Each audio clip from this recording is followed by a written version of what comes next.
भारत का आकाश संतों के सितारों से भरा है। अनंत अनंत सितारे हैं, यद्यपि ज्योति सबकी एक है। संत रैदास उन सब सितारों में ध्रुव तारा है। इसलिए कि शूद्र के घर में पैदा होकर भी काशी के पंडितों को भी मजबूर कर दिया स्वीकार करने को। महावीर का उल्लेख नहीं किया ब्राह्मणों ने अपने शास्त्रों में। बुद्ध की जड़ें काट डाली, बुद्ध के विचार को उखाड़ फेंका। लेकिन रैदास में कुछ बात है कि रैदास को नहीं उखाड़ सके और रैदास को स्वीकार भी करना पड़ा। ब्राह्मणों के द्वारा लिखी गई संतों की स्मृतियों में रैदास सदा स्मरण किए गए। चमार के घर में पैदा होकर भी ब्राह्मणों ने स्वीकार किया, वह भी काशी के ब्राह्मणों ने। बात कुछ अनेरी है, अनूठी है। महावीर को स्वीकार करने में अड़चन है, बुद्ध को स्वीकार करने में अड़चन है। दोनों राजपुत्र थे जिन्हें स्वीकार करना ज्यादा आसान होता। दोनों श्रेष्ठ वर्ण के थे, दोनों क्षत्रिय थे, लेकिन उन्हें अस्वीकार करना मुश्किल पड़ा। रैदास में कुछ रस है, कुछ सुगंध है जो मदहोश कर दे। रैदास से बहती है कोई शराब कि जिसने पी वही डोला। और रैदास अड्डा जमा कर बैठ गए थे काशी में, जहां की सबसे कम संभावना है, जहां का पंडित पाषाण हो चुका है। सदियों का पांडित्य व्यक्तियों के हृदयों को मार डालता है, उनकी आत्मा को जड़ कर देता है। रैदास वहां खिले फूले। रैदास ने वहां हजारों भक्तों को इकट्ठा कर लिया, और छोटे मोटे भक्त ने मीरा जैसी अनुभूति को उपलब्ध महिला ने भी रैदास को गुरु माना। मीरा ने कहा है, गुरु मिलिया रैदास जी, कि मुझे गुरु मिल गए। रैदास में भटकती फिरती थी, बहुतों में तलाशा था, लेकिन रैदास को देखा कि झुक गई। चमार के सामने राजरानी झुके तो बात कुछ रही होगी, ये कमल कुछ अनूठा रहा होगा। बिना झुके न रहा जा सका होगा। रैदास कबीर के गुरु भाई। रैदास और कबीर दोनों एक ही संत रामानंद के शिष्य हैं। रामानंद गंगोत्री जिनसे कबीर और रैदास की धाराएं बही। रैदास के गुरु हैं रामानंद जैसे अद्भुत व्यक्ति, और रैदास की शिष्या है मीरा जैसी अद्भुत नारी। इन दोनों के बीच में रैदास की चमक अनूठी है। रामानंद को लोग भूल ही गए होते अगर रैदास और कबीर न होते। रैदास और कबीर के कारण रामानंद याद किए जाते हैं। जैसे फल से वृक्ष पहचाने जाते वैसे शिष्यों से गुरु पहचाने जाते। रैदास का अगर एक भी वचन न बचता और सिर्फ मीरा का ये कथन बचता, गुरु मिल गया रैदास जी, तो काफी था। क्योंकि जिसको मीरा गुरु कहे वो कुछ ऐसे वैसे को गुरु न कह देगी। जब परमात्मा बिल्कुल साकार न हुआ हो तब तक मीरा किसी को गुरु न कह देगी।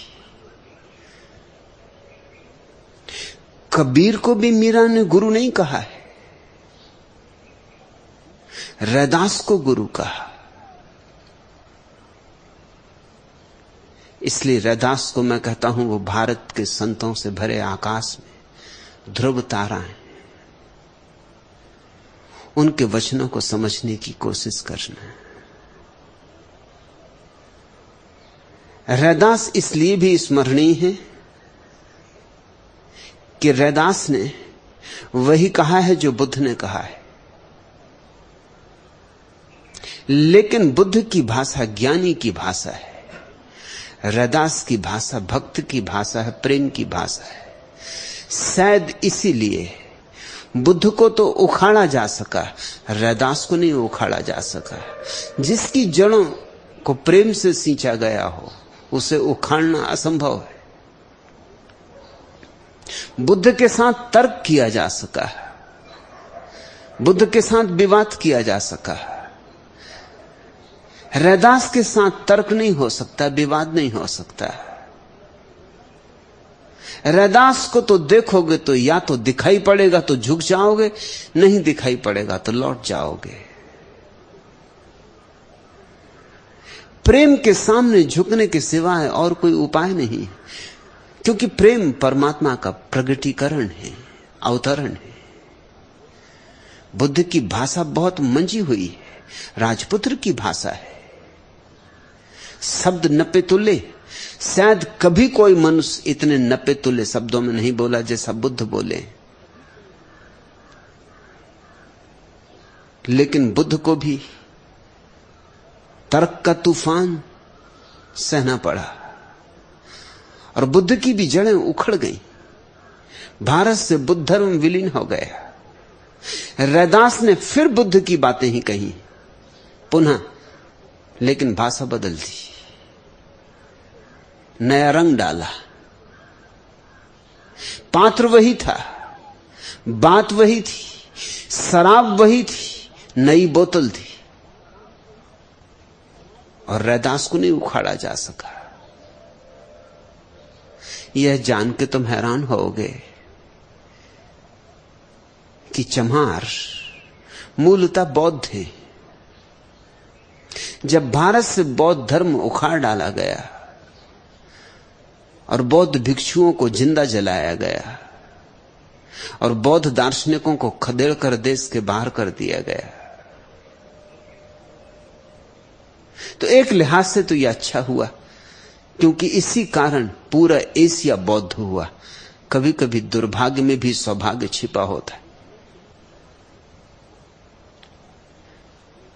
जैन नहीं फैल सके क्योंकि जैनों ने समझौते कर लिए, बच गए। लेकिन क्या बचना, आज कुल 30-35 लाख की संख्या है। 5000 साल के इतिहास में 30-35 लाख की संख्या कोई संख्या होती। बच तो गए, किसी तरह अपने को बचा लिया, मगर बचाने में सब गंवा दिया। बौद्धों ने समझौता नहीं किया, उखड़ गए, टूट गए, मगर झुके नहीं। और उसका फायदा हुआ। फायदा यह हुआ कि सारा एशिया बौद्ध हो गया, क्योंकि जहां भी बौद्ध दार्शनिक और मनीषी गए वहीं उनकी प्रकाश किरणें फैली, वहीं उनका रस बहा, वहीं लोग तृप्त हुए। चीन, कोरिया, दूर दूर तक बौद्ध धर्म फैलता चला गया। इसका श्रेय हिंदू पंडितों को है। जो भाग सकते थे भाग गए। भागने के लिए सुविधा चाहिए, धन चाहिए। जो नहीं भाग सकते थे, इतने दीन थे, इतने दरिद्र थे कि वो हिंदू जमात में सम्मिलित हो गए। लेकिन हिंदू जमात में अगर सम्मिलित हो तो सिर्फ शूद्रों में ही सम्मिलित हो सकते हो।